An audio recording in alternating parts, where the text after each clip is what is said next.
भेसळ प्रकरणाची सखोल चौकशी व्हावी। अहिल्यानगर जिल्ह्यात उघडकीस आलेल्या बनावट दूध निर्मिती प्रकरणामुळे नागरिकांमध्ये तीव्र संताप व्यक्त होत असून या प्रकरणाचा सखोल व निष्पक्ष तपास करून दोषींवर कठोर कारवाई करावी, अशी मागणी मानव अधिकार संरक्षण समितीच्या वतीने निवासी उपजिल्हाधिकारी दादासाहेब गीते व जिल्हा पोलीस अधीक्षक सोमनाथ घारगे यांच्याकडे निवेदनाद्वारे करण्यात आली आहे।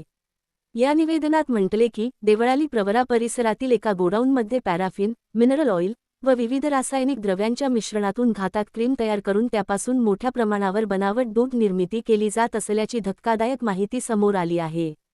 हे बनावट दूध राहुरी, श्रीरामपूर, नेवासा, जामखेड, श्रीगोंदा तसेच बीड जिल्ह्यात पुरवले जात असल्याची माहिती निवेदनात नमूद करण्यात आली आहे। या प्रकारामुळे हजारो नागरिकांच्या आरोग्याशी थेट खेळ करण्यात आल्याचा आरोप करण्यात आला आहे।